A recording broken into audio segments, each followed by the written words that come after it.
Thank you, Michael, for that very kind, very generous introduction. And it is so wonderful to be here with you, to have the chance to catch up. And I want to thank you, first of all, on behalf of your incredible leadership of this organization, which has meant so much to community development for 3 decades. It's also great to be with such a diverse group. Michael and I were talking at dinner tonight about the incredible richness of the conversations today, because this isn't just a housing crowd, say that as a houser myself, but it also brings together so many of the critical pieces of what it takes to build community development. When you say sustainable, we're not just talking about being green. We're talking about what it takes to build truly integrated, vital, inclusive, sustainable communities over the long term in every sense of that word. And that's why it takes all of the board chairs that are here, development partners, police officers, the entire range of folks that are here tonight. I want to thank you for being engaged in this work, and it's wonderful to spend a little bit of time with you here tonight. Your motto, I think, sums it up: helping neighbors build communities. That is exactly what LISC is about today. It's what LISC has been about for 3 decades now. And at this moment, whether it's in our Section 4 funding that you're using to help transform New Orleans public housing, or your work to help convert foreclosed and abandoned properties into new affordable housing through the Neighborhood Stabilization Program, our work together, our support at HUD for what you do, has literally never been more important since the founding of LISC, since the founding of HUD in 1965. Also is wonderful, and I think important, to be here in a city where the community development movement and LISC's own birth began as well. You may, I think a couple people in this room know this, but 32 years ago this month, I was sitting in Yankee Stadium during Game 2 of the World Series.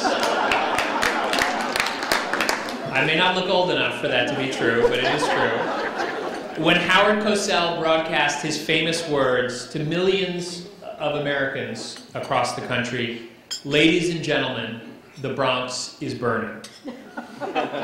Even as an 11-year-old, I remember deeply the sense of chaos that bubbled so close to the surface in New York as near bankruptcy slashed police services, and the range of other things that hold communities together. In fact, you could feel that the civic bonds that hold communities together were fraying literally to the point of breaking, even as an 11-year-old.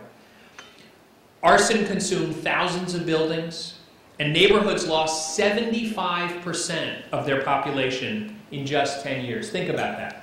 75% of the population of neighborhoods surrounding Yankee Stadium in 10 years.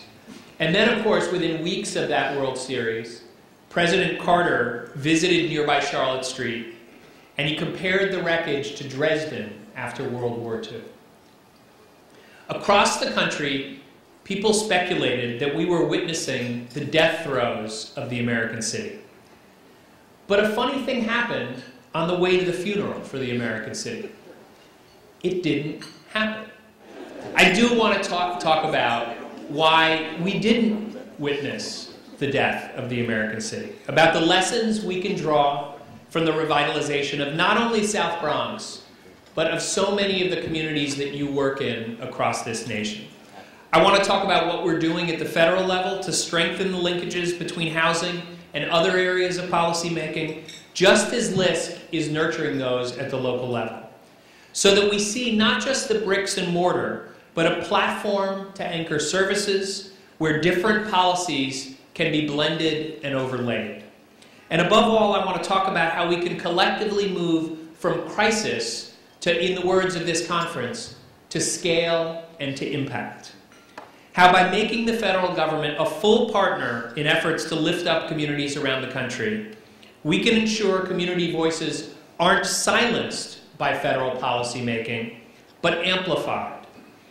To be sure, it was in the South Bronx where we saw the private sector become a major driver of the production and preservation of affordable housing in America. How tools like the low-income housing tax credit not only brought new capital to the housing industry, but perhaps more importantly, a new sense of discipline that extends from the way affordable housing is financed to how properties are managed. It was here in New York, with Mayor Koch's original 10-year housing plan, that we saw the difference local government leadership could make, how the strategic deployment of public resources could improve lives and at the same time increase property values and local tax revenues. But perhaps most important of all, it was in developments like Charlotte Gardens, right near Yankee Stadium on Charlotte Street, where President Carter visited, that we saw a new era of partnership emerge. What I like to call a third sector of nonprofits and community development corporations that could not only help solve problems at the local level, but actually become key civic institutions in neighborhoods across the country. That it happened with the help of LISC wasn't an accident. The South Bronx was one of LISC's first local areas of concentration, and one of its first local CDCs, I love to use this name, the Mid-Bronx Desperados, tells you a little bit about the atmosphere of that time, was among the first of the nearly 3,000 CDCs that LISC would support in its subsequent decades. Today, we've seen that model used in neighborhoods across the country as communities increasingly embrace a more place-based, holistic approach to neighborhood revitalization that links affordable housing to health and childcare, to education, and to workforce and economic development. In Chicago, your New Communities program, in partnership with the MacArthur Foundation, is showing how planning, organizing, and human development can equip communities to harness larger market forces.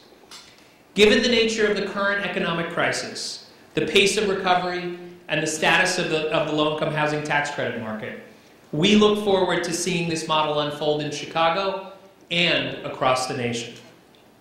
Indeed, it's precisely this interdisciplinary approach that forms the basis of the four models that this conference examines. Along University Avenue in the Twin Cities, we see the connection between housing and transportation.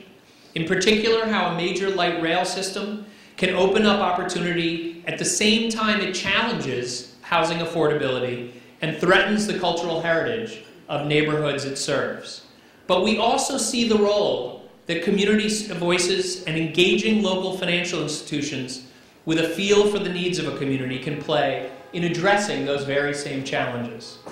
In Providence's Olneyville neighborhood, we see the nexus between the development of affordable housing and public safety, how housing transformation can catalyze broader neighborhood transformation and engagement, helping partners forge new relationships within the community with law enforcement and others, to transition older industrial neighborhoods into thriving community assets. In Richmond, California, we see the relationships between housing, education, and health, how transforming the built environment in combination with intensive school reforms that increase parent involvement can produce a variety of positive outcomes, from improvements in student test scores to reductions in childhood obesity.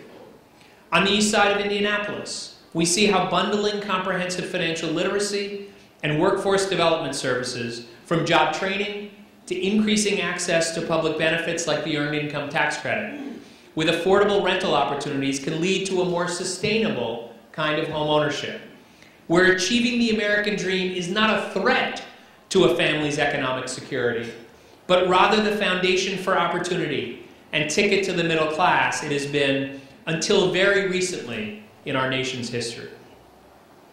Each of these efforts is about the same thing: understanding the importance of place.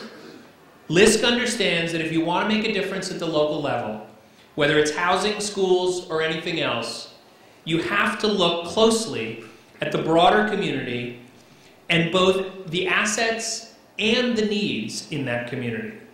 It's time that the federal government understood that as well.